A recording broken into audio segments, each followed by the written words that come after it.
Doing. We're gonna cover some Pete players. So we got Jonah Heim. We're gonna talk about Dane Dunning, LaMonte Wade Jr., Lance Lynn. What the hell's going on there? A surprising decline from Mateo all of a sudden, and Jordan Diaz. We're gonna get into, and a few rookies among other things. But we're gonna start right at the top here with our friend Jonah Heim. And the reason why I say our boy is because he's becoming a overall favorite of the community. You're seeing people talk about him, and for good reason. Obviously, I was looking into him a little bit before the stream started, and apologize again. I was prepped, but then I got thrown off by the fact that I can't seem to figure out, and I keep having issues with the video on these live streams. But I digress. Let's get to it. So what we see with Jonah Heim here is we have the strikeout rates, the walk rates, everything's solid and within like what you should expect. It was really in line with last year. And if you look at last year for Heim, he had a strong first half, followed by a pedestrian / underwhelming second half. In the first half, this is this year. Last year, he hit like 260 and was just overall like just solid. Like, okay, showed promise, and then this year kind of, in the second half of the year, tailed off. But this year, what you're seeing in his profile is some good stuff. Like you're seeing gains in hard hit rates, best of his career to this point. First time he's ever had a double-digit barrel rate. It's at 13.2%. So you're seeing Heim already make jumps in the spots you need him to in terms of believing the power's there. What you're also seeing is a huge decrease in that ground ball rate for Jonah Heim. 10% basically on the year. He's down to about 30% compared to almost 40% last year. And this is in the process, while elevating the ball more, cut down on his inflow fly ball rate, pulling the ball more than ever. So he's getting the ball in the air more, pulling it more than ever. That's a recipe for overall like power production, what you like to see. It makes it easier to believe without a doubt. And then what you have going on here, beyond that, I'm so sorry. This internet's driving me nuts. I don't know why it's being so difficult with the connection. I've tested it multiple times and it's been no issues, so I apologize for those trying to watch. I'm going to see if I can fix it real quick on the fly, but I don't think it's going to work today, unfortunately. I even hardlined it for a reason. I hardwired it, and for some reason it's not working. I'm getting really aggravated because on my side, there it goes. Okay, we're a little better now. All right. Again, sorry for the mishaps as we transition over from StreamYard to OBS strictly. And of course, with it comes a little bit of growing pains. So those who stick around with me, I appreciate it. Anyway, let's get into the back into the numbers. So another thing about Heim real quick is the pulled fly ball in line drives. Over 60% of his balls are pulled fly balls in line drives. So the power that we're seeing from Heim is very legitimate. And we should be very excited to see that. We should be very excited to see these changes in his profiles, and all the stuff that's happening isn't by chance. It seems to be by a matter of actually wanting to do this. So Dane Dunning's the next guy up, and the strikeouts are never going to be a thing with him. But what we're getting are great ratios. Now, we should expect for him to regress. The regression monster is coming for Dane Dunning. The Sierra north of 4.43. The XFIP 4.53. So you see, obviously he hasn't allowed a single home run, which isn't in his game. Ground ball rates have always been decent. Strand rates, the BABIP is obviously going to regress itself, but again, hasn't allowed a home run yet. Some noticeable things in his profile, though, Dane Dunning. The cutter velo is up, so with increased velo, you're seeing increased effectiveness overall in the numbers. 1.3 miles per hour on the velo, and pretty much across the board right now with his velocity, with the slider being plus 2.8 miles per hour. There is less movement on the slider. This could suggest that it's a tighter moving pitch right now. But what we have going on here with him is that, like I mentioned, he's avoiding barrels and hard hits, which goes back to the fact that Dunning is going to find success with this approach, but it's limited. The strikeouts aren't really a strength. He is on a good team, good ballpark, so there is some streamer upside here. But what we're seeing, he's going to regress negatively, and Dunning's a guy that, outside of the deepest formats, probably not worth rostering. And like I said, he's probably still just a streamer type, even in the deepest of formats. He's Dane Dunning I'm talking about. LaMonte Wade Jr., he showed flashes last year. We saw the strong plate discipline last year. We saw when healthy, Wade was a rather solid fantasy contributor. OBP leagues, huge asset there. He's walking a ton, walked double digits last year, walking at 19.7% this year. Clip this year, he's walking more than striking out. I mean, when you're walking 19.7% of the time, striking out less than 20%, it's ridiculous what he's doing right now. The power's been there. He already has 7 home runs. Last year he hit 8 overall and over 100 more plate appearances. So the power increase we're seeing there, but it's coming with, again, increase in plate discipline, and overall just the stat line looks great. And if you dig deeper, he's hitting the ball harder than ever. Again, another guy with increase in barrel rate, and it makes sense. He's always been decent at barreling the ball, at least the last 3 years he has been. But Wade has really taken a step forward, barreling the ball more than ever. With it comes the hard hit rate, of course, we mentioned. Ground ball rate is actually a little up from last year, but very solid still. Anything under 40% is really good. But I think it's just one of those things where he elevates the ball, and this year the ball is kind of traveling better. There's no shift. He was a guy that was affected by the shift, and a guy that actually worked his way out of platooning. LaMonte Wade Jr. is a platoon bat, or was a platoon bat, leading off for the Giants. Bats 9th against lefties, so he's worked his way out of a platoon, and the Giants haven't had a platoon as much this year because they have guys like LaMonte Wade who are serviceable. And he has first base outfield eligibility. He's becoming 12. He's probably, I'd say he's 12 team relevant, because that's where I grabbed him in an OCQ, which is a 12 teamer. It's the OC qualifier that me and the guys at GTE are running. So there's lots to like there with him. He's showing promise, and that's kind of all you can ask for right now.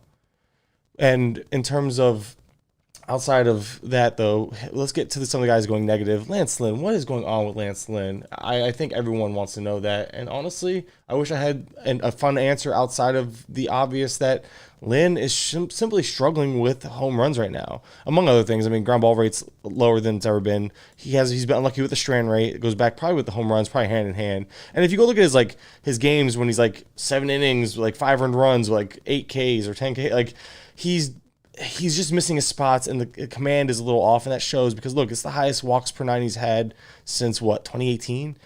And when you go look at, the pitch charts for the day, when he gives up a home run, it's usually, right down the middle. It's usually something just comes right at you. You can't. It's something that's avoidable, but Lynn's having a hard time avoiding his hitting his spots sometimes. And so although the strikeouts are there, so are the home runs. And I think once the home run rate regulates, we see the BABIP come down. We see that strand rate increase, and I think Lynn has better days ahead of him. There's no reason to believe it's not there. Again, it's just uncharacteristics issues with some of these walk rates and stuff. And look, I mean, he's never had a double-digit barrel rate, and he has one for the first time in his career. It's stupid what's happening to Lance Lynn right now. And there's a lot of reasons to believe in positive regression, including, for instance, he has, a 7 ERA right now? Even the worst one, the FIP, is 5.32. The XFIP is 3.88. The Sierra is also 3.87, I believe it was. Yes, here it is. So you have all these underlying indicators that suggest, hey, he's going to be better. And I think it's hard to buy in, obviously, because as a fantasy manager, we are all upset and frustrated about it. But at the end of the day, I think there's a lot of reasons for optimism and reasons we should be happy at the very least that there are reasons to believe that he could be better. And of course, again, the swing and miss is still there, so the strikeouts are still there. He might be more of a streamer right now while he's having issues with the home runs. But I think all things considered, he gets back on track and is kind of the pitcher we know him to be. That's Lance Lynn. A guy that I want to talk about trending down, people might not realize, because he was just so good. He was so good starting the year that people might not realize that Jorge Mateo has been awful in May. Small sample, I'm aware, but it's small samples all around when you go back and forth. And you're looking for trends. You're trying to catch players running hot, running cold. Obviously, right now you have to run him out there. But Mateo in May has been awful, absolutely awful, batting 129 with the BABIP is low 211, but the strikeout rate has spiked 20% to 36.4% compared to 14.5 in March and April. I mean, the diversity plus is negative 18. For reference, 100 is average. Anything below 100, you're below average. Anything above 100, you're above average. So if it's 90, you're 10% below average. If it's 110, 10% above the average. That's how WRC plus works. Jorge Mateo in the month of May is negative 18. So when I say he is struggling, that's almost putting it too lightly. Oh, and I see comments coming in. What am I doing with Jazz in my league? Let's see if I can even pull these. I don't even know how to pull this up. See, this is where it gets frustrating. I have a comment here, and I see on StreamYard you can pull up the comments here. I don't know how to, and I gotta learn. I gotta play around with this stuff. But anyway, so let's see if I can pin it. I don't know what's going to do, but so at the top, what are you doing with Jazz in your leagues? He still has the thing. He's a power speed guy, disappointing outside of that, but I think I mean, you're running him out there. He's giving you those stats that you're not getting from anybody else. You're not just getting 20 and 30 off the bench or off the waiver wire. That's not something you don't just replace 20, 30. And because you can't just replace that, you kind of have to just put him out there, especially in roto formats, especially where like you need that production. You know what I mean? Like that's just, you can't go without that. You can't chance not having it. So at the end of the day, you're stuck playing him. You're gonna keep playing Jazz, and you kind of take your lumps. You know he's gonna run hot. You know he's gonna run cold, and everything in between. So thanks for the question, and we'll get back to the show here as planned. So Mateo mentioned how bad he's been in May, just something I mentioned. And then a guy I was really in on, I'm really upset that he's struggled to this point, Oswaldo Cabrera. He was a guy that I was really in on. He's still giving you a little bit of pop, mostly speed, the five stolen bases. And when you look at the plate discipline, it's really solid. Striking out 20% of the time, walking only 5% of the time. He's never been a huge walk guy, at least at the upper levels, but he's been better than that. So I think there's a little bit of pressing possibly happening. Only a 222 BABIP for Cabrera, but he's underperforming and underwhelming, and he's not playing every day. Part of the issue is that like they have other options like Jake Bowers and Willie Calhoun. I mean, he's kind of doing what he's doing last year. The big thing I noticed was the 20% spike in ground ball rate from 28.2% last year to 48.2% this year. If or when he gets that ground ball rate up, because he's never really been a huge ground ball rate guy, Cabrera could get going. But you have Donaldson returning, so that's one less path to playing time. And as long as he's struggling, the production is just not, it's lackluster. And the playing time isn't there to at least give him a chance, like, okay, I need stolen bases. He's running, right? Well, when you're not playing every day, and then on top of that, like he's mostly, like he plays against lefties, some righties, and like against the A's, I think he played 2 of 4. And it's just one of those things where it's like IKF factors in. Hey, look, I mean, we're talking 88% zone contact, better than league average swinging strike rate. He chases more than league average. It goes back to, is he pressing a little more? Because last year, it was very similar to last year. A lot of these numbers are very similar to last year.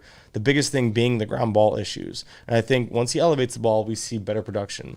Speaking of better production, Jordan Diaz had a 3 home run game earlier this week. And he's a guy that people really, they're getting in on streaming purposes and all that. The issue with Jordan Diaz, though, is that it took an injury to Laureano to even get that playing time against righties. Jordan Diaz was a guy that's been kind of platooning rather heavily and regularly. But I was like looking at the splits. The splits looked rather similar. But that 3 home run game is really going to help prop up that, those numbers against righties.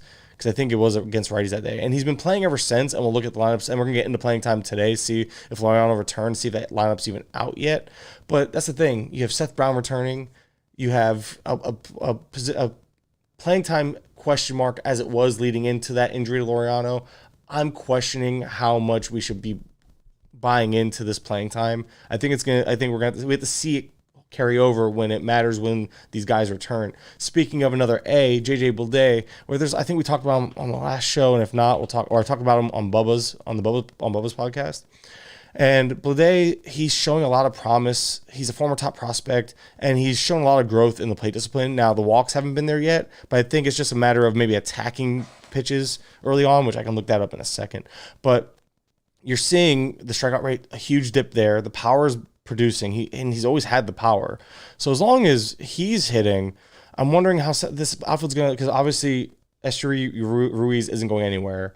They have Seth Brown obviously will factor back in. JJ Bleday now, Laureano, it's getting kind of tight. And then DH, they like to put Aguilar and Noda. Noda could play first, so maybe Noda will play more first. Seth Brown could DH more. But it's one of those things where it's one of the weird, like the A's aren't good for a lot of things, but what they do have is some depth in the outfield apparently. So looking at Bleday's, increasing his contact rates, cutting down on the swing and miss, still chases better than league average rate. So better as in like he doesn't chase a lot. The contact rate's up 3% across the board. It's good changes you're seeing here while remaining similarly patient at the plate. So he's recognizing the ball a little better in the zone, and he's attacking. I am curious to see if his first pitch swing rate, it's baseball savant. We're gonna go there and look up this on the fly for Bleday, because there's obviously more aggression in the plate approach because Bleday is walking more than ever. And let's see if we can get to it. First pitch swing rate, no, about in line with last year. Whiff rate, about in line with last year. There's not really a whole lot going on here that's better than last year, other than obviously just performing. And his barrel rate's not even up from last year. His hard hit rate is, though. So you're getting that. It's interesting. I do mostly buy into what we're seeing from Bleday, though. I don't think he's like a plus power bat all of a sudden. But what I do believe Bleday offers is a solid overall like foundation and floor. And as long as he's playing, I think he'll at least have a strong side platoon. Unfortunately, the A's are platooning guys for whatever reason. But Simeon, why are you watching? Go away. I hate you. All right. He said hi in the comments. I got to figure out if I can pull comments up to the live stream like you do on StreamYard, because I am getting away from StreamYard and trying to do more with OBS because OBS is a lot more fun. Before we get to playing time today, I have Varland. You guys know how I feel about him, so I can just talk about that. Varland, he finally avoided the home runs, and we saw him get through a tough 6th inning. I think now that Molly's out for the year, Ober's safe. It's a matter of do we see Varland take over Maeda's spot? I think that's very, very. I'm not gonna say the word likely isn't fair. I think the opportunity and potential is very much there, and I think he'll take advantage of it. Let's see who else. Maikel Garcia. I think we did talk about him on the last show. We talked about how Garcia is kind of a contact first guy, a guy that the power there's power potential, but he's more so hit tool, stolen base type, batting between 4th and 6th in the lineup. So you're gaining some stuff there. I like him. I just think that if you need stolen bases and batting average help, he should offer those. And he's not a 0 in the counting stats as long as he moves up that order. It's just one of those things that the power's so lackluster, is that it's like you have to honestly have a team build to fit that in. And then, let's talk about 2 guys here. So Brandon Pfaadt will be the first guy here. And I think it's just he's getting crushed. It's simple as that. He's, that fastball's not doing it for him. It's getting absolutely obliterated. Let's go back to this screen. But otherwise, look, he's not striking out. The strikeout rate's not carrying over. He's still not walking people. And the strand rate obviously is due to regress. That home run rate, I would say it would regress, but obviously he was pitching the PCL here. The home runs have been pretty much everywhere he's been. He's had home run issues. And right now with the ball flying out a little better, being the extreme fly ball pitcher that he's been and has been, there's concern. There's reason for concern here. Sure, the ERA and the xFIP, there's a 6-run difference, but the underlying numbers suggest that he pretty much is that guy. Even the Sierra is near 6. He's earning every bit of the production against him that he's been getting. So Pfaadt's a guy that I do have concerns about, that I don't know if I'm holding on to in shallower formats. In deeper leagues, I would like to stash and just see, because, it's a rookie pitcher. You want to give him a chance to figure it out, as long as the Diamondbacks do. But if the Diamondbacks send him down, there's a good chance he stays down for a little bit. I'm not that confident in him. I was very excited about him coming in, but we're gonna look him up on the fly real quick, because I like to show off my process in terms of quick, hey, this is how I do it and this is what I'm doing. And look at that look at the placement on the fastball. Quick heat map right here on Savant. You see this fastball heat map. He's either missing or he's hitting it. It's like he has a hard time locating it around the edges. He gets a little bit right there on the top of the zone over there. But anyway, the sweeper is landing middle almost. Like the changeup, I like where he's locating the changeup. That sits right around the zone where you want it. But the issue is he throws it it's the 3rd most thrown pitch. Those other 2 pitches he's hitting the zone too much, and they're getting hit hard. I bet. Look, the sweeper, a slug, it only has a batting average of 182 against it, but the slugging is 727. So when people do hit it, it goes a long way. That fastball throws it 58% of the time, and nothing about it has a redeeming quality. The changeup has a 54.5% whiff rate, but when it gets hit, it goes a long way as well. It's just he misses his spots, he gets obliterated for it. Brandon Pfaadt is just having that type of issue. He's got some things under the hood that are okay, but everything's just getting pummeled right now. It's hard to find reasons of optimism for Brandon Pfaadt. And then Casey Schmitt, I was surprised that he's come in and just kind of came together and started crushing. We saw it in spring, but then he went to the minors to start the year, and the home runs weren't there. The power really wasn't there. He had a .097 ISO in the minors. Schmitt was a guy that the power was there in high A, not really there in Double A in 2022, and then Triple A in 2022 wasn't there either. Well, the ISO was there, but it was 16 plate appearance sample, so it doesn't really count. And then spring training, we saw the power come through. We saw him really take a step forward offensively. Went down, hit very well. Schmitt had a 313 batting average, 352 OBP, and a 410 slug. So the OPS about 760 ish. But it was, when I say hit very well, it's because the batting average was 313 and he had a sub 20% K rate. And then he came up and he's just been on fire. A couple home runs already, hitting 667. Obviously, it's not going to sustain. I don't know suddenly why he's running into power. He's hit 2 home runs in 12 plate appearances. It took him 145 plate appearances to hit 1 home run in AAA, for reference. The glove's going to play. The glove will keep him in the lineup. Schmidt's just a guy that I think is only 15 team relevant for now, and even then, I don't know how aggressive I'd be in fab for him because, I mean, we're still talking almost 45% ground ball rate. The pull rate's not even that high, so I don't know how much he's gonna have to keep barreling up those and pulling the fly balls in order to get those home runs. And lastly, I don't know. That's pretty much lastly with him, I should say. I don't really have anything to add to that. So that's Casey Schmitt. Jeez. And playing time. So let's just talk playing time. JP Crawford leading off for the Mariners. That's been a thing now for a couple games as they move down. Where do you go? They put J-Rod back to third today. Oh, it's against a lefty, though. Because J-Rod against a righty was batting 6th, Teoscar 7th. And we all know Teoscar is underperforming, will be better than this, but when does he turn it on is to be determined. Same thing with J-Rod. He's still getting you those power speed stats you want him for, but the rest has been rather ugly. Crawford's been hitting well. Nothing flashy for fantasy purposes, but well enough to where if he's leading off, there's play appearances there. 15-team relevant, mixed middle infield type. But other than that, not a whole lot of juice there. Not a whole lot of category juice, I should say. I know Crawford was a guy that went to Driveline this offseason as well to kind of try to tap into that. The Tigers have been surprisingly useful for fantasy. Obviously, you have your Riley Green, Javi Baez types. Andy Banez has been running hot, playing every day. Eric Haas as well has been managing to find his way into the lineup every day.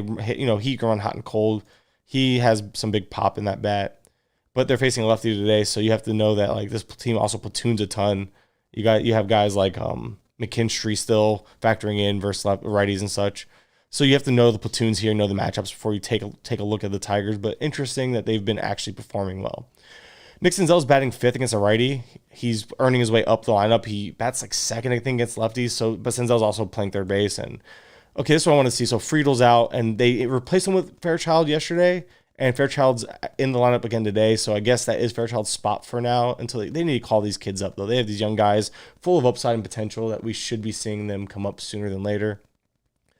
And then you have the Marlins, where you have kind of the status quo. I actually have to go take Jesus Sanchez out of the lineup. It looks like he's not in tonight, and it's unfortunate because this was a very juicy matchup at home. He's been running hot. He was batting 4th against righties up into like the last few games. Got that injured hamstring in I think it was like the 9th inning of the last game too. I was hoping that maybe it was just a little minor something, but it looks like it's more than nothing, and he's out of the lineup. So I guess Segura's been trash. Burdick might get some more run, I guess, in the process. I don't know. Jesus Sanchez was the kind of a guy that I really liked, but other than that, the Mets, the Nationals. We talked about Lane Thomas. I tweeted about him today. He's been leading off. This makes 6 straight now that he's leading off, crushing the ball in May. Still has subpar righty splits, like almost a 30% K rate against righties, as well as like a sub 700 OPS against righties. So although he's leading off against righties, Thomas does most of his damage against lefties, and he'll get some run leading off. But just this team seems very. They like to fluctuate they like to move that leadoff spot. We've seen Alex Call get run there. We've seen Luis Garcia get a couple games, I think, at the top. Garcia has settled into the 2 spot and has been performing, so he'll probably stick there. But the point being is that Thomas will get some run, and then they might move off of him. Don't be surprised if or when they do, I should say. Marte batting 6th. This team as a whole for the Mets have been rather lackluster and underperforming. But Marte moved down to the 6th spot. And today I noticed Volpe. Obviously, we know he's been struggling. He did hit the grand slam, but they moved him down to 7th against a righty. So obviously, if they're moving him down against a righty, expect him to move down more often than not. Bader moving to the 5 spot. I think he's been batting close to there anyway. I have to double check, but Bader's been on a bit of a heater and has kind of tapped into some power since he's been in New York. But a lot of that, short porch doesn't hurt either. The Orioles, same idea. Stowers, he's still starting against righties, but he's been so bad. I was in on him last week thinking there was a sneaky ad there because there is upside, but he's not hitting well. Batting 9th against righties, but at least he's playing. Connor Harrison's been rather bad most of the year. Batting 7th against righties at least, but at least he's playing, right? Mullins obviously leading off.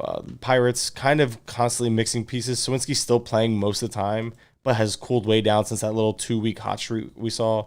Ji-Hwan Bae's been fighting injury. He's in tonight, so I would expect him to play more times than not moving forward. Tusupita, I probably butchered the heck out of that. Marcano, he's been playing a little more of late. He's even playing shortstop tonight. I know Chris Owings has been playing, but if they're gonna put Marcano at shortstop and Bae at second, then that kind of takes away from Owings, who's been playing, I guess, filling in as needed for the injuries. And then, we got a lot more lineups here. Okay, Springer's back in the lineup. That's great. Get him in your lineups too, because he's been fighting health issues, not necessarily injury. Brandon Belt's been hot, but I mean, Spencer Strider's not the guy you want to stream him against, and they play 2 of 3 against righties this weekend, so he'll play 2 of 3, and one of them being Strider. Belt is a desperation play in deeper formats. I know he's running hot, but still. And Rosario, he's been playing plenty. And this goes, okay, so here we go. So Rosario against righties, and Rosario's been playing well, so you should be streaming him as well. But this way I noticed, so Ozuna, as hot as he's been, Darno's back. Darno has played 2 straight since returning. Him and Murphy have split the DH and catcher spot. You should see a lot of this. We saw this last year with the Braves, with Darno and Contreras. Murphy, his bat's not leaving that lineup. He's going to DH and catch and obviously get days off in between. Ozuna's probably weak side platooning again as we speak. I know, we know the hot run was there for Ozuna, but anybody who knew how the Braves were going to, they knew the Braves were likely going to get back Darno soon and plug him in, and Ozuna was a guy that was more of a streamer for a couple weeks when he was getting the playing time, but that playing time looks like it's on its way out. Michael Harris is still batting at the bottom of that lineup. Kiermaier's been surprising. Going back to the Blue Jays, Kiermaier's been surprisingly solid. People might not realize he's still in bases. He's hitting some home runs, and he's playing every day as long as he's healthy. And we've seen him run well in spurts in the past. So Kiermaier as a 5th outfielder and a 15-teamer, definitely AL only, has relevance, no doubt. Taylor Ward's been bouncing back, as well as Anthony Rendon. Rendon, don't sleep on Rendon. He's been hitting very well lately. I sat Logan Allen tonight because the Angels tend to have been running rather hot, and they are a better lineup than they might have started off the year showing. Renfroe's doing Renfroe things. Jury's been kind of trash, almost like that first half of last year was like the only good half in the last few years for a reason. So he's been platooning with Will Brennan. So in AL only formats, DCs, if you're desperate, Arias is getting playing time, especially against lefties. So like this week there was 5 lefties. He's gotten all of them. And then Josh Naylor's actually playing against lefty today. He doesn't sit against all of them, but he does sit against a good amount of them, especially the tougher ones. So keep that in mind with Naylor. He's underperforming too, and he's a guy that I was really in on. I'm still giving him a chance, but trying to give him a chance on my bench right now.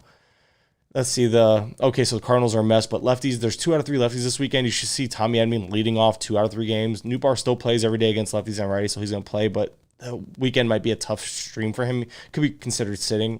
Carlson's playing mostly every day, performing, surprisingly. And again, lefties will help him because I believe he performs better when he faces lefties, or is it the other way around? I have to remember, is he better as the lefty? Juan Yepez platoons against lefties, so you'll see him 2 out of 3 this weekend. Nootbaar, you'll see him. You'll see the Young more because Gorman will sit probably 2 of 3, considering there's 2 lefties this weekend. Somebody's asking about Yuri Perez in the chat, so appreciate that, JJ. Yuri Perez, I don't like starting players in their debut, but it's the Reds. I think you're starting them in this debut. This is one of those where you make the exception. And this year, the way rookies have come up and cruised, the only thing is like he pitched in that region where they were getting the tackier ball, but Perez is also a legitimate prospect and one of the better arms coming up. I think the ball be damned, he's going to play well and probably perform really well against a team that one of their better hitters in TJ Friedel's also out. So then not only is it a bad offense, but now you're facing a bad offense in Miami, a pitcher's ballpark, and missing one of their better hitters, which when TJ Friedel's one of your better hitters, that tells you enough about that team as a whole. The Red Sox, another team that Duran's still running hot. Cassis has been coming around lately, so if you've been holding on to him, if for some reason you have him benched, he's probably worth plugging in. He's been playing rather well of late, and obviously him for power. Emmanuel Valdez, you know what it is with him. Platoon type right now, a little pop. Finally got caught stealing for the first time, and would have been safe had it been. I'm trying to remember, it was actually a really close bang play. Not making excuses for him. I am starting him this weekend. It looks like, and it's a lefty. So it's hard to tell if that really was a cramp or not for Max Kepler. But Kepler is out of this lineup, and I was hoping to see him in. But again, Kepler against lefties, he does sit from time to time. Smiley has been a good lefty. I don't think it's good enough to sit Kepler, but maybe they're giving Kepler an extra day to recover from those cramps. And I'm saying that because I'm hoping Kepler returns. And I guess we don't have a lot of other lineups. Tampa Bay, righties, it depends on Wander. If Wander's out, you'll probably see Walls go to shortstop. Paredes get run against righties, but Paredes has been awful against righties. Paredes against righties this year, like a sub trash OPS. I can't even think. I think it was like sub 700 OPS. Not he's kind of in line with his career norms, which is just bad. That's why he plays against every lefty. And Paredes sits against some righties, but not all of them. I'm just wondering when or if they're going to call up Curtis Mead to take that third base spot, or if they move Yandy back over and bring up what's his face for Manzardo for first base. Stuff like that can all still happen. The thing is, the Rays have time because they're killing it right now. They don't need to force the issue. So because they don't need to force the issue, you're getting a lot of just you kind of have to deal with what they're doing. It's a headache. Speaking of a headache, this stream's a headache because now it's all blurry again. I give up. I'm sorry for those watching. I really did intend on it not being crappy, so I'm going to have to figure that out for next time. Anyway, I digress. I really want to figure it out on the fly. Honestly, it's going to bother me now. For those listening, thank you for putting up with this crap of a podcast in terms of me just complaining about stuff like this that shouldn't affect the stream as much as it is. Anyway, so the Cubs are, I'm trying to think of what they're doing. Oh, Mervis, Morel all at the bottom here. We're waiting for those guys to move up, but Mervis hasn't really pushed his way up yet. And then you have the Astros. Altuve's returning soon, so leading off doesn't really matter. I think I've seen Pena up there. Dubon's dealing with injuries. Seeing Hensley play more for Dubon, but Hensley's been trash. Other than gaining eligibility, if he plays enough second base in the process, there's not really much to take away from that lineup.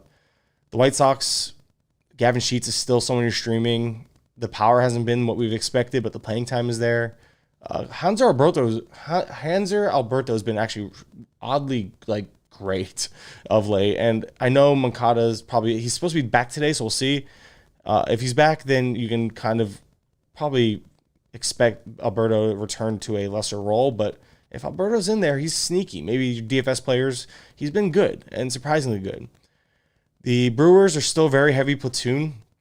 Hard to say what's going on there. Just know the platoons, really. Guys like Owen Miller's going to play today, and you're going to see Trang sit. But Trang should play the next two against righties. And middle of the game, Owen Miller's going to get pinch hit for probably by Trang. It's just what they do. It's part of the whole issue here with with these guys. So, what happened to? Oh, there is updating roster lineups maybe. Sometimes when it loads like that, there's lineups coming. Nope. Okay, so Dodgers, JD Martinez is being activated. They sent down Michael Busch. You should expect Martinez to slot in the middle of that lineup. Again, platoon-heavy lineup there. Padres are about as well-known as you're going to get. We talked about the A's for the most part because the A's are just, Ryan Noda versus righties, Aguilar against lefties, Jordan Diaz against lefties, and we'll see what Jordan Diaz is doing after all these players return, especially if Laureano's back tonight. Texas, you still have Ezekiel Duran crushing the ball. Great pickup he's been. And even when Seager returns, which should be soon, I can see Duran sticking via DH and a utility role. Because that bat in that lineup is not going to leave that lineup with how good he's hitting, at least in my opinion. But obviously, we'll get real answers to that, beyond my opinion, sooner than later as well. And then you have the Diamondbacks.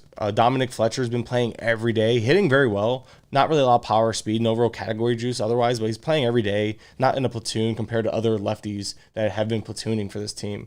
So just know that that's a thing that's happening with these guys, that he's actually of all things. Oh, somebody asked me Bybee or Varland. I'm going to say Bybee still, as much as I love Varland. I've been calling him Varlander in my side texts. Obviously, he's not Verlander, but it's fun, the idea of it. But I'm still going Bybee for now. But Varland is a guy that I have been higher on than most, I think. And I've been putting him in that Logan Allen conversation. And now I think he's kind of showing people that he belongs there. So it's one of those things where I'm like, okay, I'm riding it out. I'm starting him almost every start. I don't think I have him sitting on my bench anytime soon. But this is 15-teamers, 12s. He's tougher. He's still a streamer there. It's just tougher to force him into every matchup because he's not a must-start guy just yet. The Royals, we talked about, Maikel Garcia, but we haven't talked about Michael Massey, who's been on fire, showing what we kind of wanted to see out of Massey in spring. A little bit of pop, a little bit of speed, playing every day right now and playing well. So a lot to like there. Good streamer hitter. Phillies, you're still getting Mundo Sosa playing, but I don't know, it's a core series. You're getting your Phillies in there, but not a whole lot there. So, Giants, the Phillies, again, just more so not a whole lot there because you know what to expect there. The Giants, you're getting the platoons. You're getting Yaz back soon. You're getting, I know Slater just left again, but Sable, Jock, Those guys are playing against righties. You have Wilmer Flores and others batting against lefties. JD Martinez still everyday player. It's been a surprise of everyday player too. We went through almost every team. I'm trying to make sure I didn't miss a team. Cubs, I think we hit on just about the Rockies. Randall Grichuk's been really solid. You could tell I just did my prep today, huh? All this off the top of my head. For those listening, it's all off the top of the head. Grichuk's been solid and moving up the order. We've seen him move up, move down based on matchups, but he's been a top 5 batter regardless. And ever since I jinxed him last week, Ezequiel Tovar kind of took off and had himself a little hot streak. We'll see if that continues. We know he can be a decent bat. It just might have taken some time for him to get going and comfortable because obviously there's a lot of growing pains that have to happen there. He's a 21-year-old kid playing shortstop every day. The glove plays, so the glove will keep him in the lineup. But Tovar had struggled up until about a week ago, so we'll keep an eye on that. The Angels, okay, I think, again, I'm just making sure we touch on every single team. And I apologize again for those listening who had to deal with the headache of me complaining. Thank you for putting up with that. 5-star rating review otherwise is greatly appreciated. For those watching, sorry for the shitty the crappy outlook on the video. It's not something I'm used to. I will be better going forward. I appreciate you taking a chance and dealing with it today and checking it out. Otherwise, we will talk soon. I got nothing else to add to the stream, so thanks for watching, and see you guys next week.